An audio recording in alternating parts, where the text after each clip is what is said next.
Los Angeles on a slightly scuzzy strip of Sunset Boulevard, past the faded rock and roll memorabilia and oddly psychedelic trappings of a kitschy Thai restaurant, Quentin Tarantino's favorite, out the back and down the stairs, is a one-room studio. "This is where I started, by myself," said Mike Amory. "One table, one chair." Mr. Amory is the founder and designer of Amory, which is perhaps the most popular men's luxury brand you've never heard of. Mr. Amory doesn't give many interviews, and he hasn't yet been made a cult obsession by most hype beasts, the streetwear devotees that constellate the menswear discussing corners of the internet. His clothes, shredded denim, biker jackets, worn flannels, and everything studded, distressed, leopard-spotted or glitter-dusted, have gained a following among the swag-seeking missiles of the NBA and NFL, DeMarcus Cousins, John Wall, Brandon Ingram, Odell Beckham, Jr., but his biggest fans may be the retailers who, even in these retail-challenged times, sell his clothes. A lot of his clothes. It has become one of the biggest businesses in the men's ready-to-wear, said Jay Bell, the senior vice president for men's ready-to-wear at Barney's New York. "It really doesn't happen often." In only 3 years in business, Mr. Amory has gone from nothing to a projected $40 million in sales in 2018, according to the company. "We got very excited, very quickly," Mr. Bell said. "It's growing faster than any business currently in my designer matrix. It's a phenomenon, it really is." Mr. Amory no longer works on Sunset, though he keeps the old studio backslid now to more or less one table, one chair as a reminder of days gone by.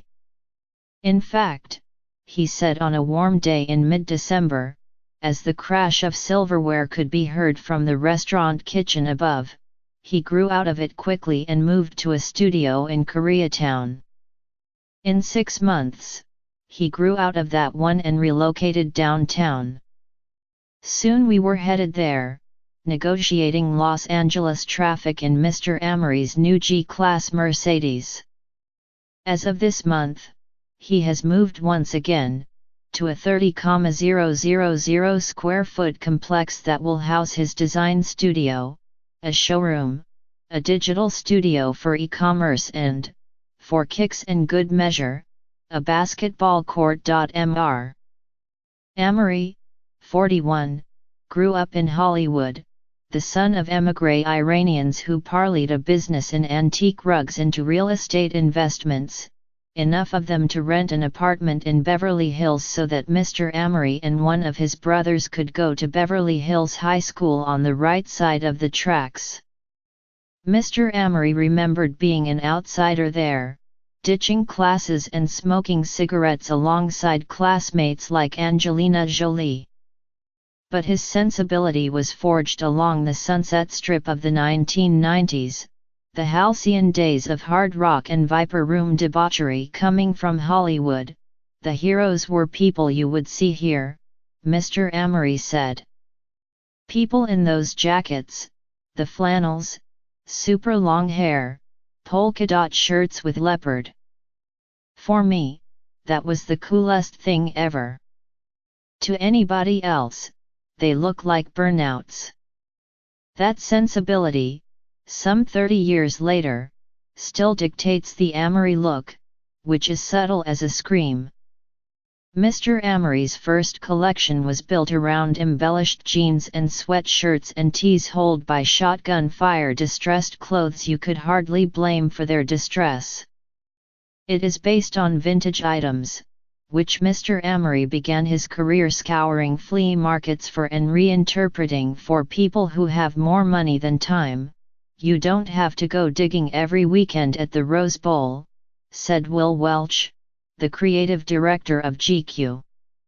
"It's the vintage grails you always wanted to find. Here they have morphed into something glitzier and gamier." Mr. Amory has a free hand with embellishment, and a love of casual staples, hoodies, flannels, and so on, ratcheted to luxurious but still flea-bitten extremes. As rock gods crank their amps to 11, so does he. A note on a pair of jeans in development at his studio read: needs destruction. Jeans like those are a big part of the Amory business, and its cornerstone. Mr. Amory idolized Hedy Slimane, a fellow, if adopted, Angelino and rock obsessive, who helped pioneer cult luxury denim as the designer of Dior Homme in the early aughts. The pairs Mr. Amory himself designs are, generally speaking, skin-tight, slashed and stretchy, and can run to $1,000 or more. Stretch has fallen out of favor in men's fashion, but Mr. Amory realized that stretch fabrics were more comfortable for those who live, party, sleep and wake up in their jeans, and a man with a 34-inch waist doesn't mind finding he fits into a 32.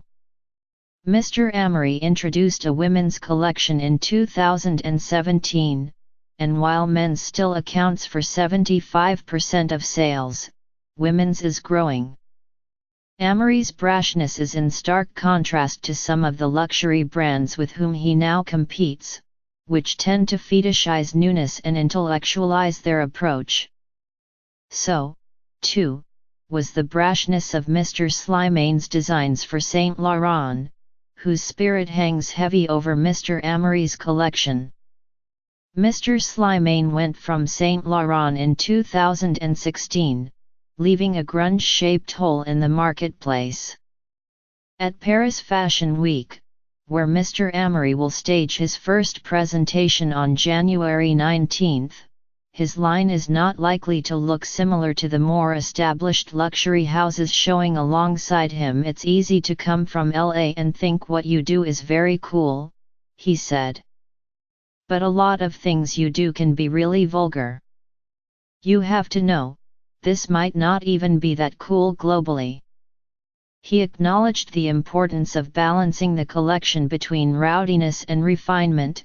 Even if the scale tips slightly toward the former, it's not for everybody, Mr. Welch said. And yet, for those it is very for people, at least in LA, it's how they dress, said Sarah Stewart, the buying director of Maxfield in Los Angeles, which was Mr. Amory's first client and carried the line exclusively for its first year. Last year, Mr. Amory built out a 6-week pop-up space at Maxfield where, he said, he sold $275,000 worth of clothes in the first 3 hours. Though rock musicians have worn his clothes, an early custom client was Steven Tyler. Mr. Amory is one of a handful of designers, like Virgil Abloh of Off-White and Jerry Lorenzo of Fear of God, who have reinterpreted rock staples for a hip-hop era, taking some of their cues from rock, the skin-tight jeans, and some from hip-hop, the oversized shirts and jackets Mr. Amory puts on top of them. It's interesting to me because rock and roll has never been more dead, Mr. Welch said. But everyone wants to dress like Kurt Cobain. Mr. Amory doesn't like to think he's designing just for rock stars. I love when someone comes up to me and they're a dentist, he said. One came up to him on Melrose not long ago. He goes, "Dude, I love your jeans, I wear them on the weekend," Mr. Amory said. "It makes me feel like I'm in high school." There is good business to be done from mining such school days memories, which die hard. Mr. Amory has his own. Browsing a rack of pieces for his Paris show, he came to a leather jacket airbrushed with an image of Kiefer Sutherland as a young vampire in The Lost Boys, 1987. It's so nostalgic for a certain time, Mr. Amory said with a sigh. You might have to send one to Mr. Sutherland, a reporter suggested, or his dentist, Mr. Amory said.